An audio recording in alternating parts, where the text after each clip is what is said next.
to the followers of the Multiverse podcast. I'm one of your hosts, David, along with Rachel. Hey. Emily. Hey. And Jason. Hello. Did you have to think really hard about which podcast we were recording for? You know, honestly, I'm already at the point where I know it's the red. The red is what does it for me. So when I see the red, I'm like, Marvel. We got to record the other one tomorrow, and we're going to be like, we still want to talk about Spider-Man 3.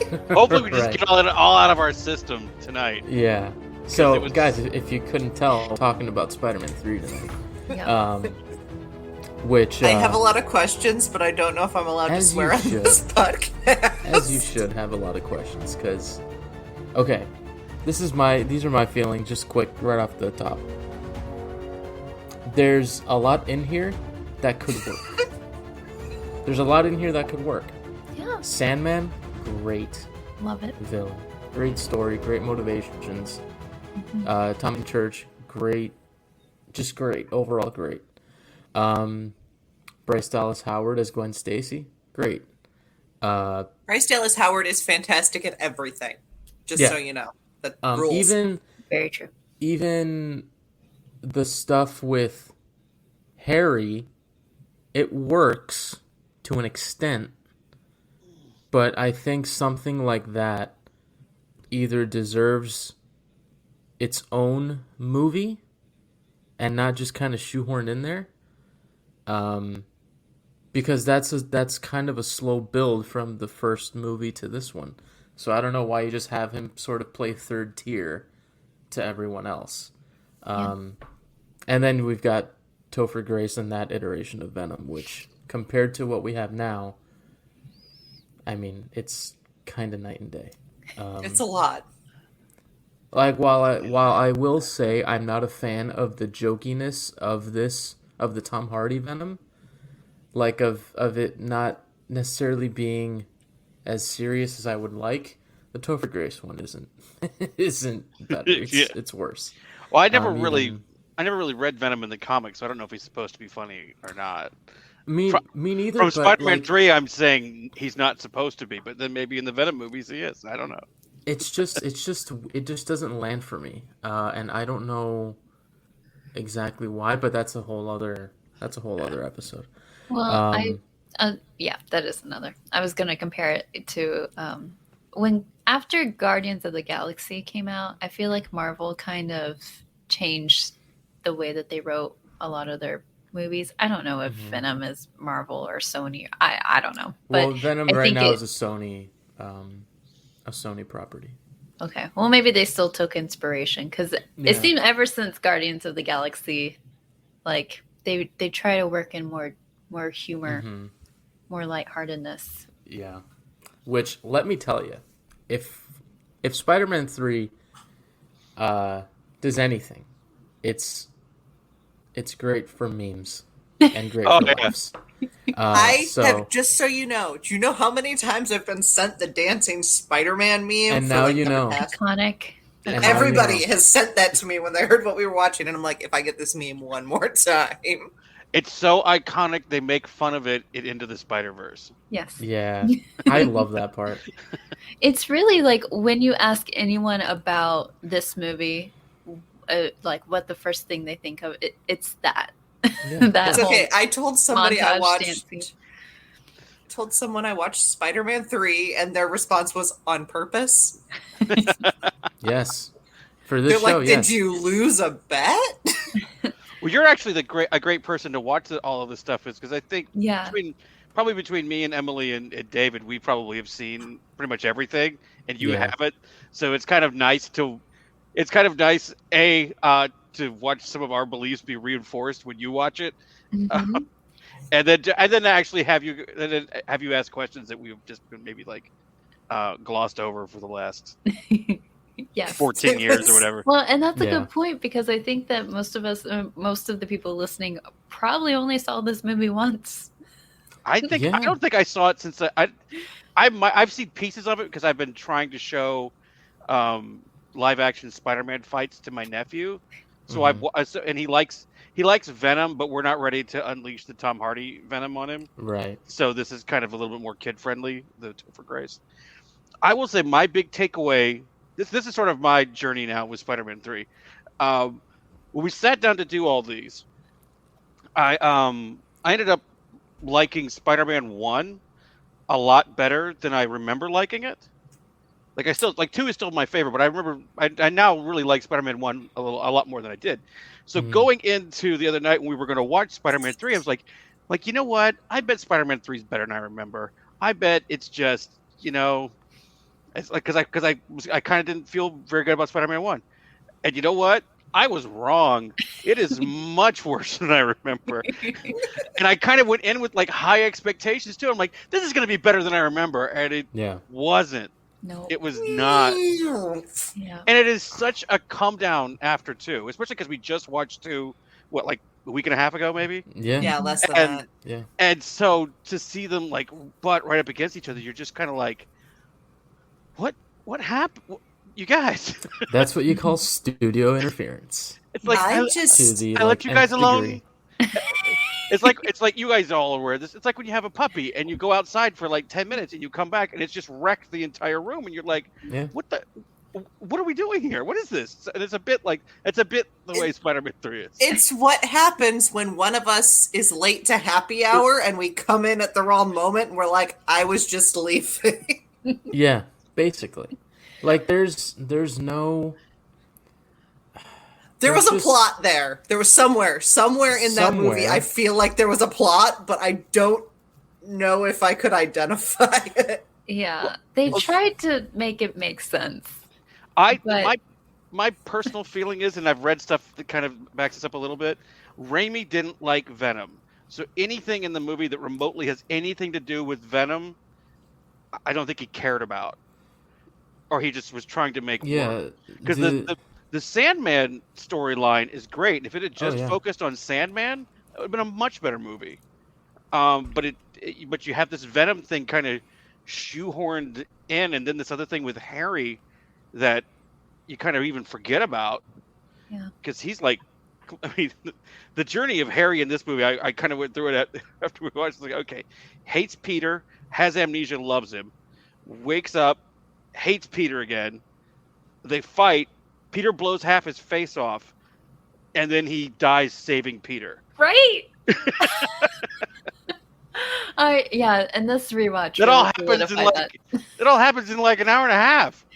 Yeah, and they make such a big deal, like that he died redeemed, and I'm like, wait, why does he have to? If anything, Peter needs to redeem himself because he's the one who really screwed him over, messed up his face, and just left him for dead. And I missed when he messed up his face because my mother picks the worst time to call me. Right. So my mom's like, what is going on there? And I'm like, it's fine. It's fine, Mom. Don't worry about the random noises in the background. It's fine. What are all those explosions? And the movie just forgets about it until, you need Harry again for plot convenience. Yeah. And it's just, it doesn't really if we spread the villains, I feel like this could have been a good movie if we had some villains. We don't even need to take just down to one. We just split it between 2 movies. You could have had Harry doing his thing in and out for the movies with the Sandman, and then the next one bring in Venom and still have Harry finish his arc. You could have split this into 2 movies and still had enough plot for 2 movies. But instead of being a tangled mess of threads, it might have been a sort of linear thing. Even if you just got rid of Venom, you kept Harry, you kept Sandman, you could still use that and show the comparison between Peter is after Sandman because he killed his uncle, kind of like how Harry is after Peter because he killed his father. I think you've put more thought into it than the studio did, Emily. So if they had played off of that, you could theoretically have both of those characters. And it would have been a movie about vengeance and what it does to you. Yeah, right. And instead, it's still a movie about vengeance, but it's about Venom's vengeance on Spider-Man. Yeah, I was gonna say it. And you could have even still had the weird dark symbiote suit thing as a metaphor for what revenge does for you, and then used it to set up maybe another movie with Venom in the future. But have it, trickle in at the end, the last cut scene. We had a lot of ideas, and I feel like they tried to put all of them into a movie. And I feel like that's not how you're supposed to write a movie. Well, like what Jason was saying, I think Sam Raimi had, a pretty coherent plot of, idea of what movie he wanted to make, because it kind of starts out that way with the whole Sandman story. And then the studio interfered and said, no, we want Venom. Yeah, he said he didn't understand, like, that wasn't a character he really delved much into. And, it's hard. That's like telling, I don't know, just pick really anybody. Tell the Russo brothers, all right, we know Thanos is your main bad guy for Infinity War and Endgame, but let's throw in Kang in there and this other guy. Galactus. It's like, why? You just need the one. Mm-hmm. Right. You just need the one. That's it. Yep. Spider-Man 2, had one villain, but he wasn't even really the main character. He was just like, it was all about like the personal struggle.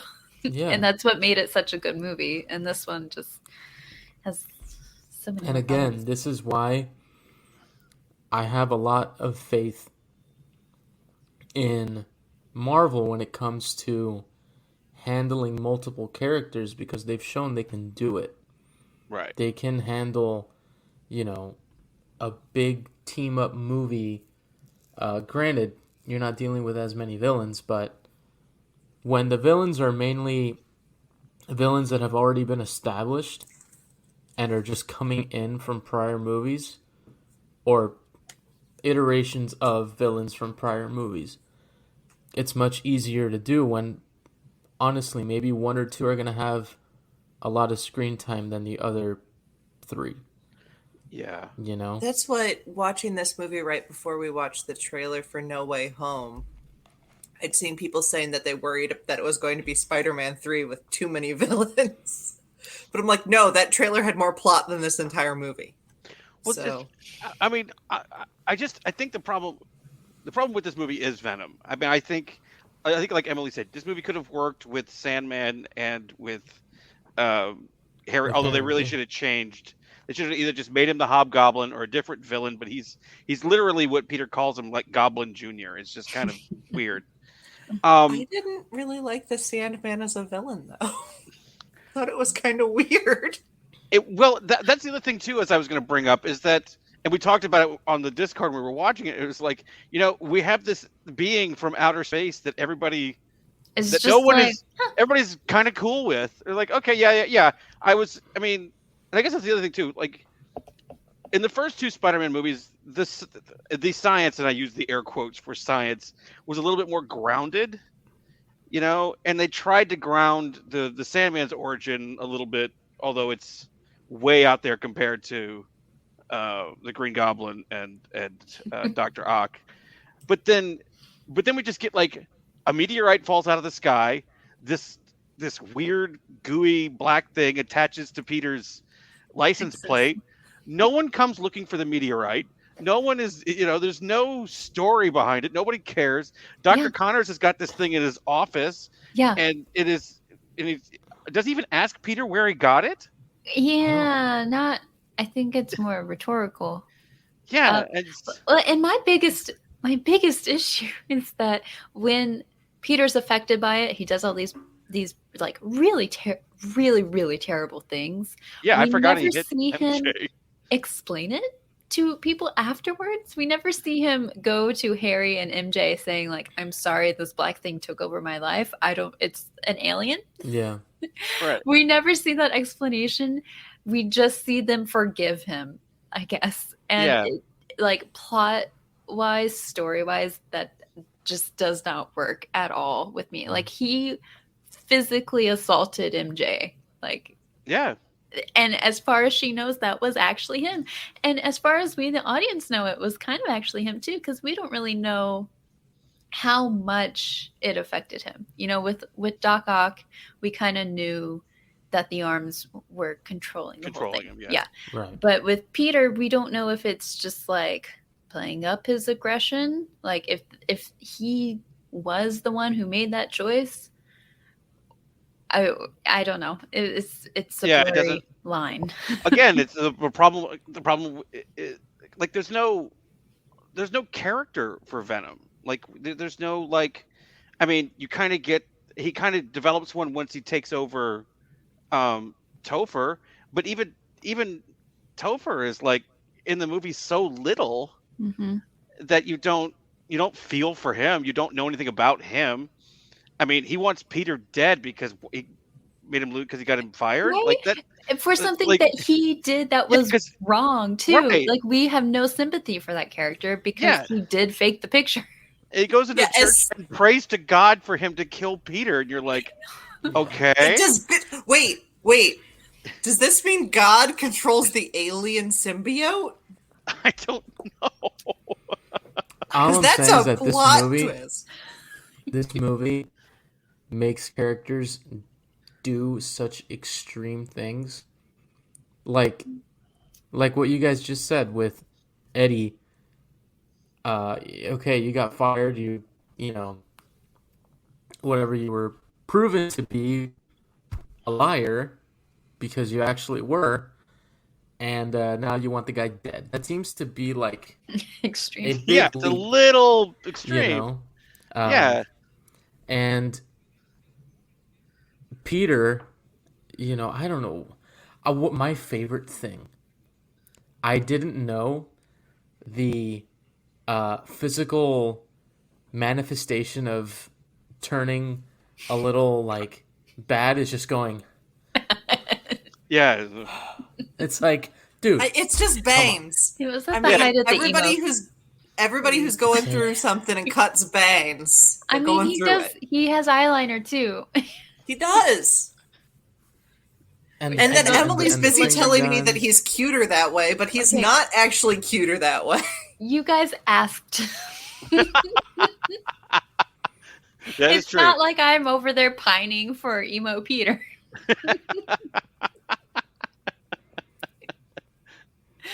And my response is, I'll always take eyeliner over no eyeliner.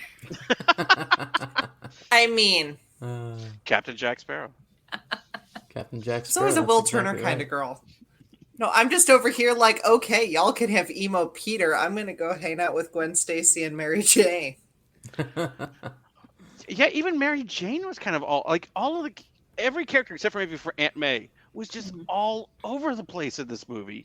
Yeah. Even and, like, you know, she's in the play, she gets fired. She does, like, Peter finds out from Harry that she got fired. I'm like, and I brought this up to Discord. I'm like, Broadway shows are at night. Peter didn't ever say, "Hey, I wonder why Mary Jane's not going to her show. It's 7:00." They weren't living together, though. Yeah, but he would, like, but they didn't, like, I don't know. It was just kind of a huge leap that he was completely unaware of that. Yeah. And then even she was like, you know, she's like flirting with Harry, and then Harry tries to kill her, and then she's like lying to Peter to save him, and then, like, yeah, and then she's all upset. He shows up with Gwen, and then he backhands her, and it's just like all of them were just like all over the place.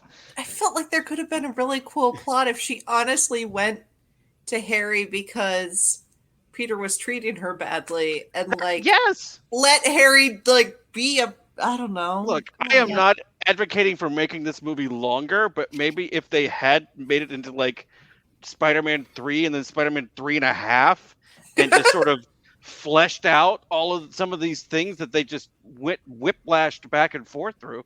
Whiplash, J.K. Simmons.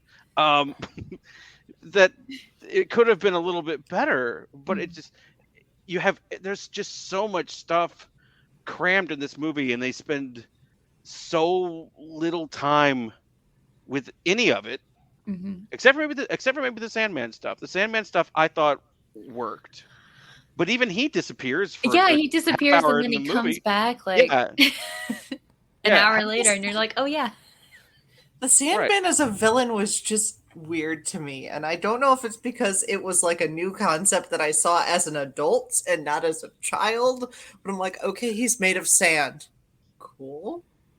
Actually, my thought is right after he fights him the first time, Peter takes off his mask and he spits out pieces of, he spits out sand out of his mouth. It's like, is that pieces of Sandman? He's like, is that like? Yeah, in his mouth. I mean, gross. During that car chase, he leaves a bunch of sand behind in the car. That's not part of him. So you know what I would have done? The second I knew that if I just dunk him in water, he's gonna just dissolve, I'd get a huge jar and just scoop the sand in the jar and close the lid, and all right, he's done. Or do what Harry did is, or just vacuum him, blow him up, and turn him on, light him on fire and turn him to glass, and then shatter the glass. Yeah, that's true. Yeah. But even that didn't really seem to work because he came back. So yeah, now we're gonna have to deal with him again in No Way Home. They kind of, I mean, you're right. They kind of don't explain how it works. At least with Doc Ock, they explain the arms and everything, and they explain Norman's super soldier green goblin serum. Juice. Yeah, It's goblin juice. But they don't really explain how and what the Sandman, like how it works. Yeah, it's we don't even know like what that research facility was trying to do. Yeah, and again, guys, we're not middle of nowhere. We're not comic book historians. Yeah, so if you have, we did not, and we're also not a science podcast. Right. To us. How about we just take a moment and talk about things, or like maybe like our favorite scene in the movie, like something positive. Just to... you guys go first. I got to think. I have one right off the bat, and they all the one through line with the Raimi trilogy is it Spider-Man dancing? No, that never disappoints is J.K. Simmons as J. Jonah. Yes.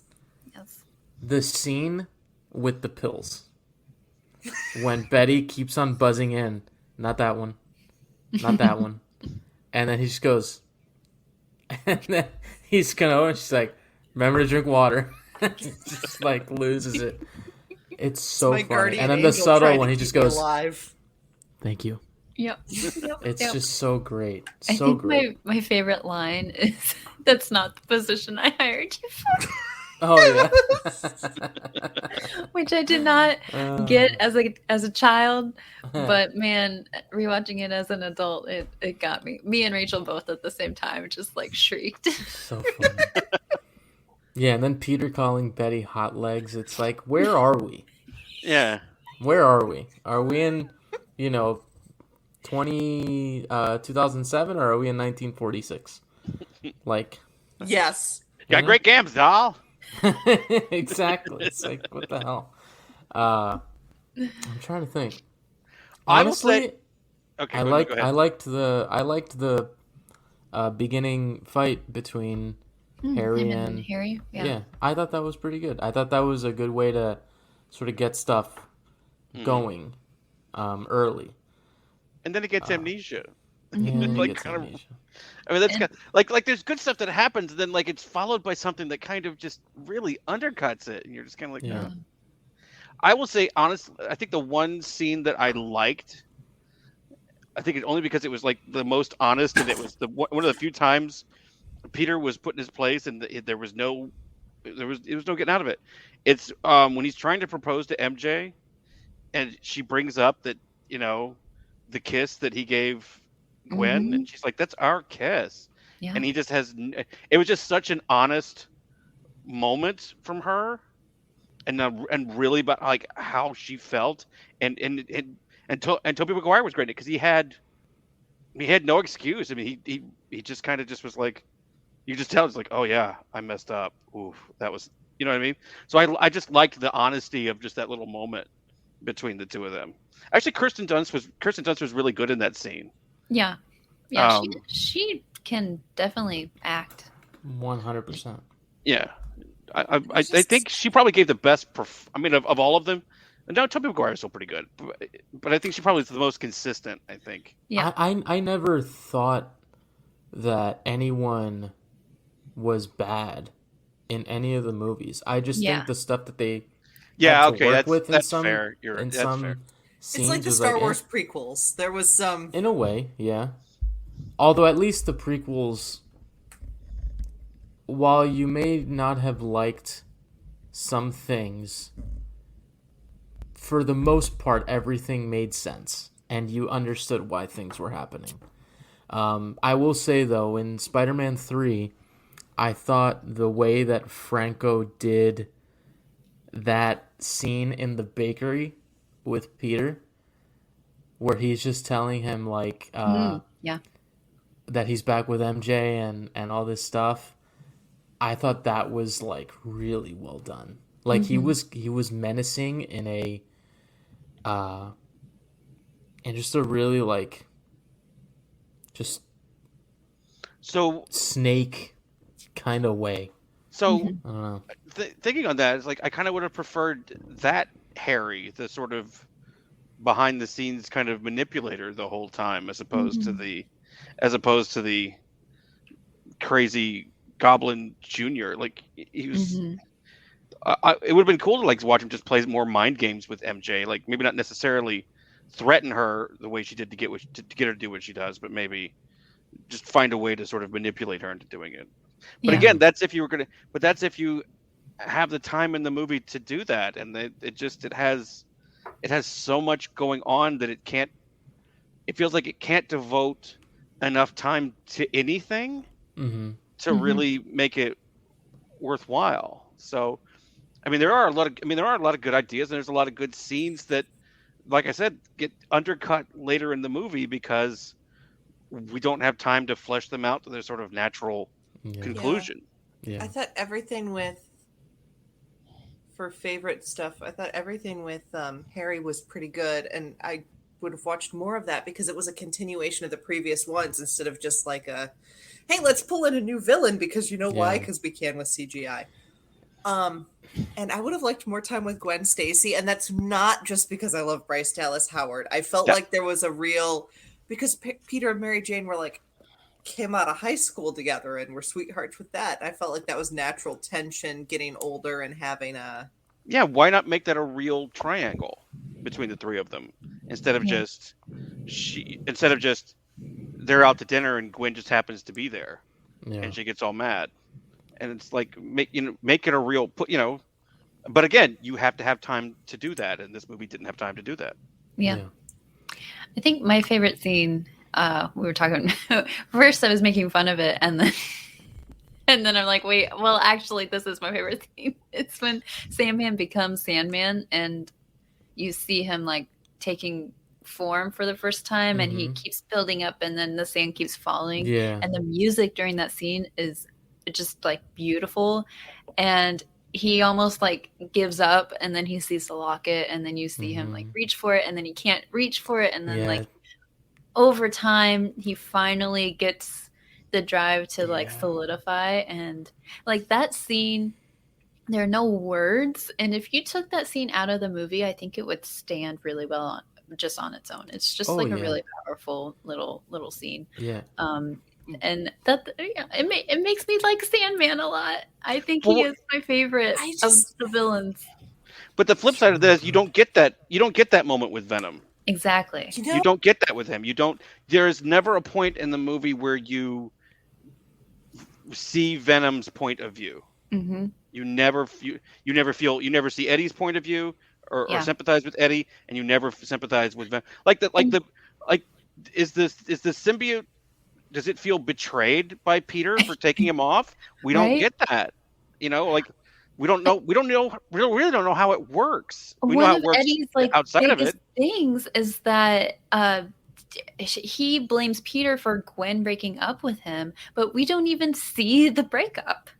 Yeah, we see them together for like 30 seconds. He's like taking pictures of her, and then that's it.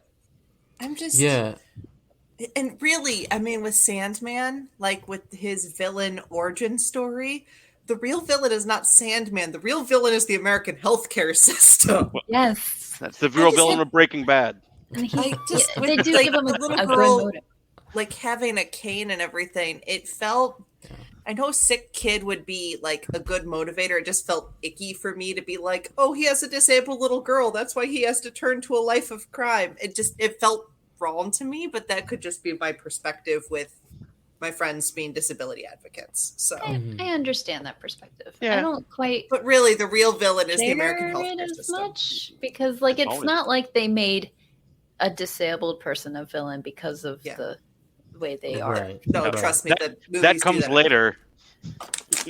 True. movies do that enough. But yes, no, I was just, I don't know, it just felt kind of, I don't like being in a movie and feel like they're specifically trying to manipulate me to feel sympathetic for someone. And that's how it came off to me, was like, oh, look at him. He had to become a criminal. He has a little child. And I'm just like, I kind of feel like you're... One thing that I wish, and again, it's hard to do it in a movie when you're trying to devote time to 3 different villains. But if it was just Sandman's story for Spider-Man 3, I think something that would have been really effective is you open the movie with him and his wife and his daughter at, the hospital or some appointment, and you get the struggle. Mm-hmm. Like, we don't have the money to do this, and either our daughter's dying and I have to do something, or something where you understand the gravity of the situation, and you're like, kind of like, I don't know if John Q's a good comparison here. I've seen parts of that. I don't think I've ever seen the whole movie. I don't think I've seen something about. I know, but I know the basic concept. Yeah. So I think something like that to flesh out his story, other than you just get the sense that he hasn't been around for a long time, and you see all the letters and stuff. But you see that he cares 100%. You see that he cares, right? But I feel like if you get more of that personal attachment to the situation of those characters, I think it would have played better. Same with Eddie. If we saw Eddie, like a montage of him trying to get jobs, and then somebody was always just one step ahead of him, getting the shot, getting the scoop, getting the story. Right. And then you're like, all right, dude, I get why you would just fake it and hope, like, finally I have a shot now. Yeah. I just feel like Eddie's story was the same one we saw Peter doing with trying to be, Spider-Man pictures and everything for him. But yeah. That was also the assignment, though. He comes we saw the job struggle. I feel like that's just been used as a plot point a bunch in these movies. Yeah. But I guess. But you never sympathize with Eddie. You never feel bad for him. Yeah, you never. No. You never feel bad for him. And that's what I think that would I went to school for journalism. That is shady shit right there. Right. He comes in so cocky and so overly confident. And here's something else they could have done. They could have. He's he starts off in the movie on a scale of 1 to 10, he's like a 5 evil. If they had started him off at like a 9 evil and he was just bad the entire time, then the worst thing that could happen in that movie is for him to get the symbiote thing, because it would just make him. It would just make somebody who's already a bad person a worse person. Right. But we don't get that either. Yeah. If he showed some remorse, like I did this, it was shady, I'm sorry, and then got symbioted, maybe we'd feel a little sympathy, like, oh hey, he realizes he never realizes he screwed up. He just gets pissed at everybody else about it. He prays to God for him to kill Peter Parker. Well, that was the weirdest scene, like the random religion. I'm like, I agree. Well, because Peter has the line, if you want forgiveness, get religion. And it comes out of nowhere. There are a lot of lines really like takes that. It to heart, and he goes to a church. There's that. I'm gonna put some dirt in your eye. There's there's a few. On this. It's kind of clunky. It's a little clunky. But that's the beauty of time. Over time, those lines have become synonymous with just greatness, basically. Because now that's what you go to any thing remotely related to Spider-Man, or anything where those quotes could be used in whatever context is being used at that time, and you just see it in all the YouTube comments. Like, the one thing we have to tell people is that, yes, if you're a Star Wars podcast that branches out to Marvel, you will quote lines about sand this entire movie. Yeah. Oh, yeah. Yeah. Oh, yeah. Like, Anakin has a point. Well, somebody put up a meme that was like, who would win in a fight, Anakin or Sandman? And it's like, I don't even know what Sandman's powers are. Sand doesn't form like that. You would. I will say, books. Okay. That's from how from a visual effects perspective, I am not a visual effects artist. This is just my what I am believing to be true. I think that 2007, like, those are pretty good effects on the sand, especially like molding into human. Even when he's full sand, like you can see his like eyes moving, and like he's emoting, and I appreciated it. No, especially watching it and then watching the trailer. The effects, the effects in this movie, were really good, especially when it dealt with the villains. I even thought, the effects for the symbiote in Spider-Man 3, I thought those effects were better than the symbiote effects for the first Venom movie. Oh. Because I feel like what they did with this one, and it's in the behind the scenes, when it's attaching itself to Eddie, and you see his face like kind of like being pulled, they were actually pulling his face with these like prosthetics. Oh God! So you get the actual movements of how that would look. Whereas in the other movie, it just looked like just literal, just CG goop on you, but it wasn't making any sort of like, I don't know, it just didn't look as real. We'll say the teeth freak me out. Oh yeah, those teeth are just they look. You know what the teeth look like? They look like the those 3 wick candles from Bath and Body Works with the little piece of wood. That's what that looks like. Did it look like to you that he was having trouble talking with those teeth? Like as a person? Yeah, I don't know if that was a choice or if that was just him trying to get him as the actor trying to say the lines, because it seemed like he was having trouble talking. It was like a twitch almost. Interesting choice. Well, and because he doesn't always have the teeth as Venom, but sometimes he does. Yeah, it's again, we don't really know how. And why would your teeth change? That doesn't make any sense. I also don't understand Venom as a character because I have absolutely no exposure to Venom other than this movie. You're not going to get any answers from this movie because it really doesn't. Yeah. You I was hoping one of you had answers for me. The Venom movie explains it more, but again, I was in your boat. I knew this is what I knew. They also don't explain why it deforms Eddie the way it does, but it doesn't Peter. Yeah, because it does too. He wore eyeliner. It makes you think that Eddie is just an angrier person, like at his core. But we don't see that. We don't see if that. anything, Peter does bad stuff. Well, and also like Peter, it kind of doesn't make sense that Peter has such a hard time taking it off, because he takes it off earlier and he throws it in the box for like 20 minutes of the movie. And then when MJ dumps him, he takes it out of the box and he starts wearing it all the time. Well, I think, it's different because it had binded. I'm an editor, I should know this. It was binded to the suit, so he took the suit off. But when he's ripping it, he's not ripping the suit off. He's not taking the suit off. He's ripping it from, like, on a molecular level. Right.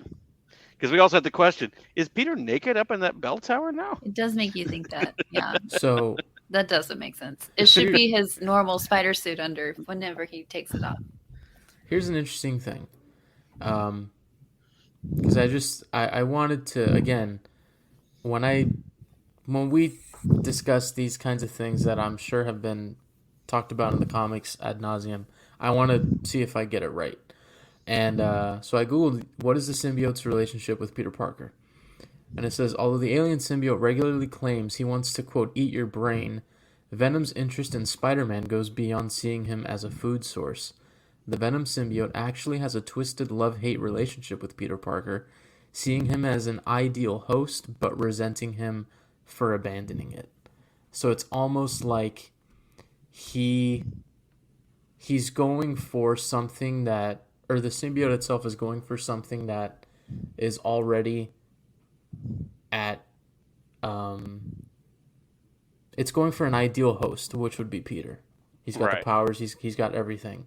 But the fact that Peter doesn't want it hurt his feelings. It basically hurts his feelings. And, it's the, and then that rejection just makes it want him more. I don't know. It's kind of weird.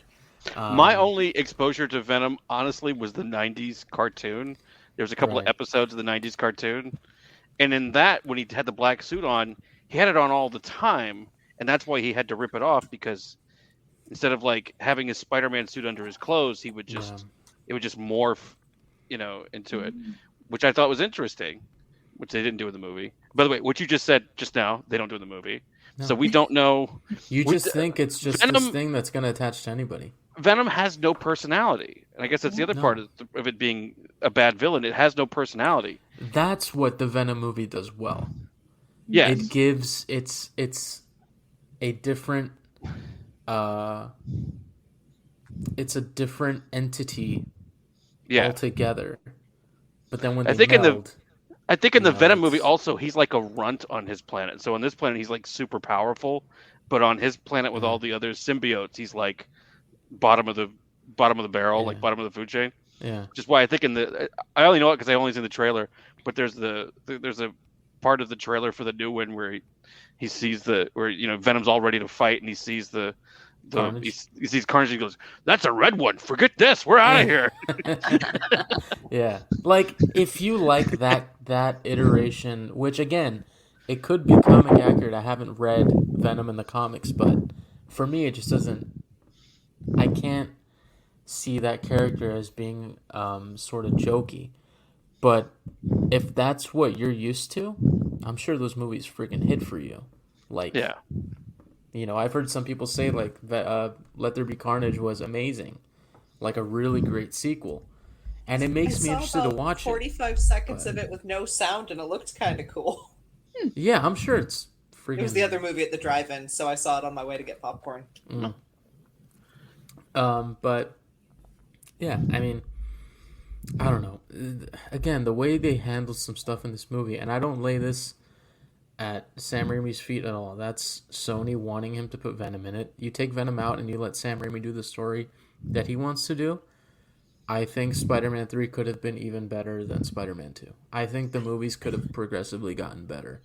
Yeah. I just don't like Sandman as a villain as much, but I think it would have been comparable to... I think it would have been good. I think it would have been good, but it tried to put too much in. I don't even think you would have needed it to be... I don't even think you would have needed him to be like a villain on the scale of like Norman or Doc Ock for that movie. I think if you could have just made it, Peter thinks this is the guy who killed Uncle Ben, and then you make that story, and then you get like the full story after the thing. And I also think, I never thought of this before, it's kind of interesting how Sandman's reasoning for doing what he did was to help his daughter get better, whereas Peter's reasoning for getting money was just to impress Mary Jane. Yeah. A very selfish reason versus a very selfless reason, although doing it sort of the wrong way. But do they say this in the movie? Did he shoot Uncle Ben by accident? Because it seemed like he was like holding the gun on him, and then he turned his head, the gun went off, and he's like, "Oh!" Like it doesn't even seem like. Yeah, like he definitely is the one who shoots them, but it wasn't necessarily intentional. And where did he go? Because in the first one, it's just the blonde guy that robbed the thing in the car. Where did he go? From a certain point of view. I think he probably ran, because in that cutscene it looks like he's looking away, and then Uncle Ben goes to grab the gun, and then he kind of like is kind of like the theory with Han and Ben on the catwalk. They thought Han was the one that turned on the lightsaber to, kill himself, which obviously wasn't true. But I think it was that startle of like, oh shit, and his finger was on the trigger, and Yeah. Okay. Because I had thought, it actually is confusing because they show Peter's point of view what happened, and so you think that that's how it happened. Yeah. Until we get to the end, which, by the way, I haven't done my rant about the Sandman flashbacks. The time they could have used that, and that time they could have used to take Harry to the hospital. I told you this 4 times. He told Mary Jane to not leave him and get help. He wanted to end it. They didn't know that he was dying. They didn't know. They thought They thought this conversation was the most important thing in the moment.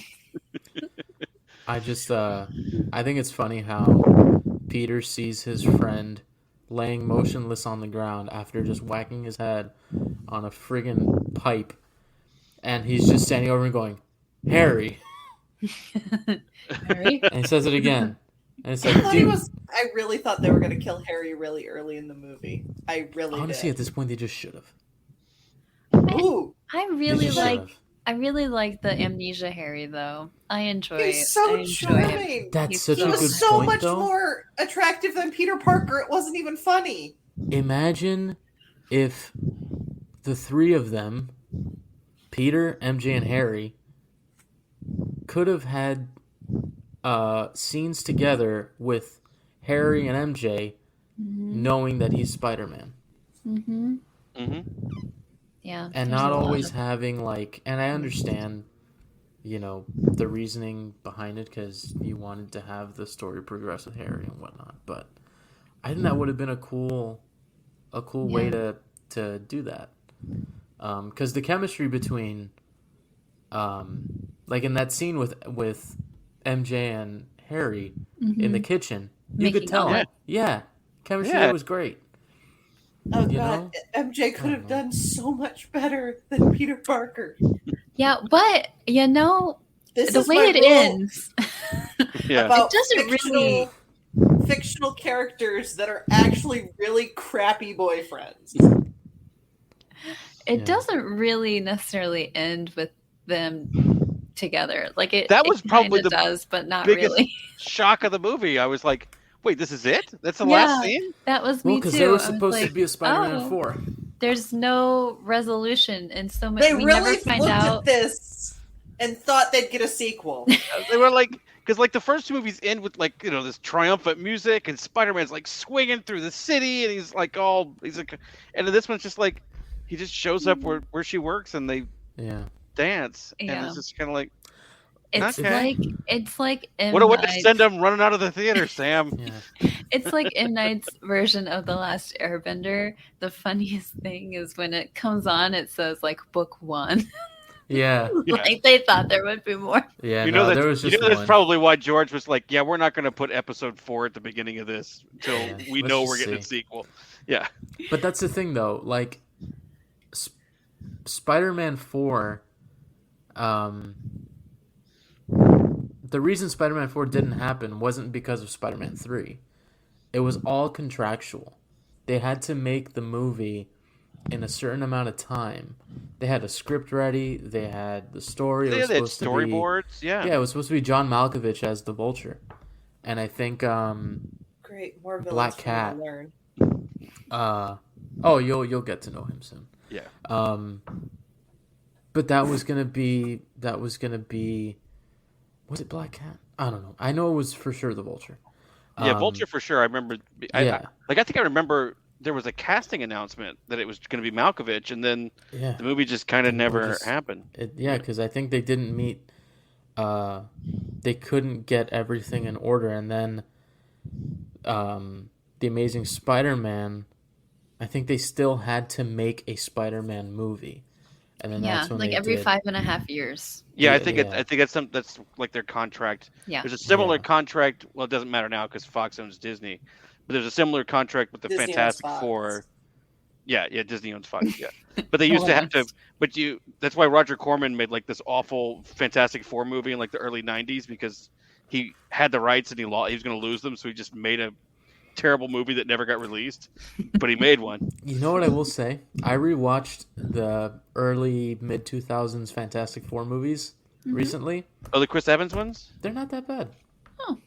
No, I just remember them being cheesy. Very cheesy. Yeah, they're just very cheesy. Very cheesy, but like overall I thought it was just so weird. Like I think Rise of the Silver Surfer came out in 2006 or 2007 and I'm like, wow, and just 2 years later this guy's playing Captain America.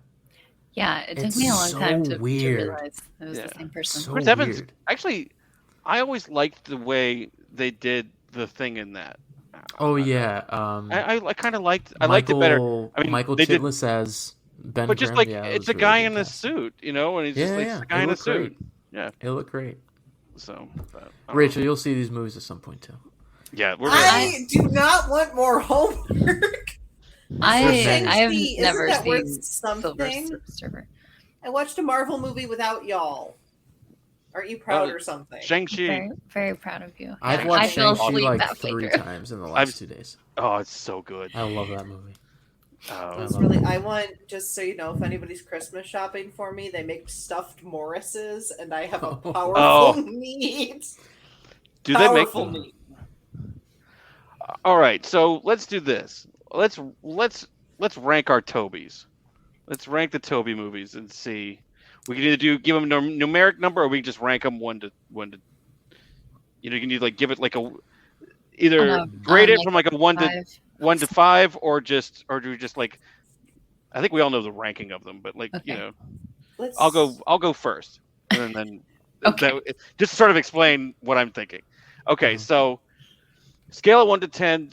My top one is Spider-Man 2. Scale of 1 to 10, that's a solid 9. That's like a 9. After rewatching Spider-Man 1, which is now my number 2,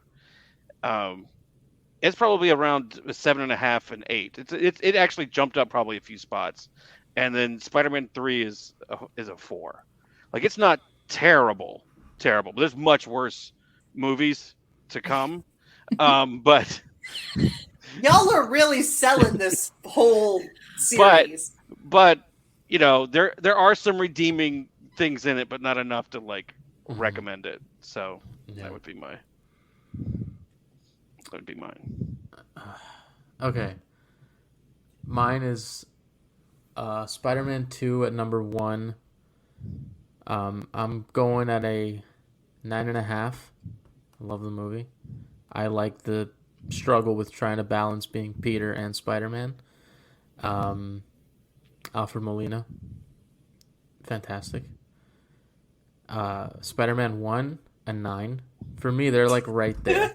They're like right there. I agree, because it really Spider-Man 1 really moved up in my liking of it after rewatching it. Willem Dafoe. I mean, I don't need to. He just goes 150%.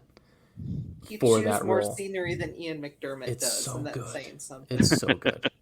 And then the first time we see Spider-Man on screen. I mean, you don't Little David. You don't get that. Bit. Yeah, I was 6 when I saw that movie. It's fucking amazing. Stop reminding me how much younger you are. And then Spider-Man 3, I'm gonna say Spider-Man 3. I'll give it a 5 because I can enjoy scenes in that movie. Okay. The whole story, from beginning to end, but I can enjoy parts. And I can sort of headcanon it in a way where it sort of makes sense. Yeah. But yeah, those are my rankings. Yeah. Respect. Go ahead, Emily. Okay. Okay. There's ranking it based on the ones I hold dear, and ranking it based on what makes a good movie. I have to put Spider-Man 1 first because I genuinely love it, and it is a nostalgia thing. If I watch them both, for the first time now, might not be my first one, but that's not my personal experience. So I'll put that one first, and I would give it a 9. And then Spider-Man 2, I would probably give an 8, maybe 8.5, because that one I don't feel as I didn't watch it as a kid. I don't know what happened that year. While watching other movies. You were watching Shrek too, I bet. I guess so. I love that movie. Shrek 2 is a masterpiece. We do not malign Shrek 2 on this podcast. So that one doesn't have the nostalgia factor. It didn't make me want to be a spider person, but watching it as an adult and like really taking the time to sit down and talk about it and analyze it, it is a really good movie. So yeah, 8.5. And then I'm gonna agree with Jason. I would put the third one at a 4. Yeah. I love Sandman, but Yeah. it's a good half of a movie, but not quite good enough for me to give it a 5. Yeah, that's fair. All right, Rachel, you've seen these movies one time. Yeah, you're the So- newbie. So let's see. I was gonna be shocking and put Spider-Man 1 as my top, but Emily already did that. But I'm doing it without the nostalgia Honestly, the factor. first two are interchangeable in my Yeah, opinion. I liked Spider-Man 1 better. I'd give it a solid 8. Spider-Man 2 probably coming behind it with about a 7. Spider-Man 3, we're gonna go down to about a 3. I don't know what I watched, but I did not like it. I know that's the other thing too. Is it like you kind of, there's a part of you that just is like you wish it would be so bad it's good. You know, like No, just yeah. really like I really like like something some you could just sit and like make fun of, movies. but it's got a lot of good moments in it. It Yeah. does. And I so just like overall, I just did not like it, and my ratings might just be a little bit lower because again, I don't have nostalgia for these movies, and also I have no nostalgia for Spider-Man 3. You know what I mean. The other two, that's at an 8 and a 7 instead of higher. But Yeah. I mean, I like some truly terrible sequels. I liked Alien Resurrection. Okay, so. But Ooh. Wait, so I Wait, only is because that I've seen the last. with Winona Ryder? yes, there's a reason. Ask Jason about his experience watching Winona Ryder movies with me. I mean, I can't blame you. So are you saying you like Alien Resurrection better than Spider-Man 3? Yes, That's a valid argument. That's If it valid. I like Jurassic Park 3 better than Have Spider-Man. Winona Ryder in it, would you like it more? Yeah, I if mean, Gwen I'm Stacy gonna was say played that by most Winona Ryder, Most of the redeeming factors in this movie were the women. I would agree with This is that. both The in a women are feminist great. way Give them and their in own a movie. gay way. I'm sorry. I also love that Gwen. Okay, some quibbles first. I don't like how they didn't make her like smart. yeah, Yes, They're in- I was going to say that. They're lab She's just this partners. pampered There's no princess. reason why she has to be the dumb one. Yeah, she's actually well. She You could will. still be a model and be a smart Yeah. model. But I do like how they didn't make her petty when she found out that he was dancing. Like she was legitimately like happy. Upset. Well, yeah, before it happened, before she Okay. figured out what the Yeah. thing was, like she was just Hi. happy to have him, like, you know, paying attention to her. And then she finds out, oh, it's for MJ, and she's like really hurt and apologizes to MJ, and she didn't necessarily have to do that because it wasn't really her fault, but she does. And then yeah, she just walks away, leaves Peter there. that's the last time we see her in the movie too, right? I don't think she Yeah, comes it is. back, Yeah, she does. Yeah, that's the last time. which is good. I mean, not good. Like I don't want her, but like we don't have to have a scene where she's like, Right. I've rethought everything, or like she's not like mourning Eddie. Yeah. I'm glad there's not a Yeah. scene where she's mourning Eddie. You know, that's another thing with Gwen in this movie is she knows when to dump guys. She doesn't drag it out. She's like, Yeah. She's like, you red did flag something is bad. out. Yeah. Cut. Red flag on the Okay, so play. I've been- Red flag. She should go get with. Astronaut guy. Yeah. She should go with him. So I've been watching too much TikTok because now all I can think of is we see that toxic person and we're walking the other way. Actually, I will say Oh, this, man. not to give anything away for Rachel. The Gwen Stacy's get better. Well, there's only. Yeah, I mean, like nothing One. against Bryce, but I would agree. Yeah. It's the chemistry. It's the I chemistry. just in I, those I movies. love Bryce Dallas Howard, It's- and she was the highlight of this movie for me. But to be fair, you don't have to be very bright to be a highlight in this movie. Well, that's. I but that's the believe thing- I've said the phrase "What the hell did you make me watch?" at least 3 times. Well, that's the thing. She's good in the movie. She's and what she's given to do, she does a really good job. But she doesn't. Again, I don't think there's any bad performances in any of these movies. Yeah. I think they're doing what the script's telling them to do, and it's just the script that is not good. Yeah, there's no one in this movie that you could point to and go, "That's why this doesn't work." Yeah. Except for maybe characters, yes, but not like actors or anything like that. You can't. Right. Even Topher Grace, who I don't like in this movie, it's not because I don't like him. It's not because he's bad. I don't like what they did with his character. Right. Yeah. He's basically Eric Foreman from that 70s. Yeah, he is. Basically. And I guess just that's a the more, other thing. dickish version. Like, I don't like he could have played that role, but why would you play him like Eric Foreman or like a mirror image of Peter Parker? They should have made him a jerk. They should have really made him a jerk. I really think what they should have done, I think they miscast Joe Manganiello as Flash. I think he would have been a perfect Eddie Brock. Yeah, he would have been great. Actually, you could have brought him back. I don't think anybody remembers that he was Flash in the first time. Yeah, basically.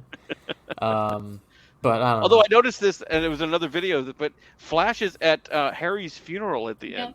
Yeah. Yep. They brought him back just for the funeral. Which is so weird. Considering the only time I saw them interact was he was sort of bullying him. So yeah, I don't know. So there's redemption for Flash Thompson in this movie. So there you go. Oh, good. And in the next one too. Yeah. Which we'll get there. Yeah. Oh God. But y'all, this is now homework. Yes. I'm still gonna buy I promise you. Just think of Andrew Garfield's hair, and it will get you through it. I don't know. And if on it's that just note, because early 2000s men don't appeal to me anymore, or if Well, Tobey this is Maguire's just 2011. not my type. But... Well, I mean, 2011. Andrew No, Garfield. I mean for the first one, like early... I feel like I was supposed to really think Peter Parker was attractive, and I'm just like, no. Yeah, well. On that note, guys, thank you for listening and finishing up the Raimi trilogy with us. I hope you had a enjoyable time. We're going to be starting The Amazing Spider-Man soon and going through Andrew Garfield's short stint as Spider-Man. And hopefully we'll see him in a month. We'll see what happens with that. But, we've got just under a month until No Way Home comes out. So I feel like if Toby and Andrew show up in No Way Home, we're going to have to record... Yeah, so David can't be on today. He went into cardiac arrest at the movie theater. Could happen. But yeah, guys, thank you for listening, and we'll be back next week with a new episode on The Amazing Spider-Man with Andrew Garfield and Emma Stone and other people. Dennis Leary. Sure. The great Dennis Leary. So, see you guys until next week. Bye-bye.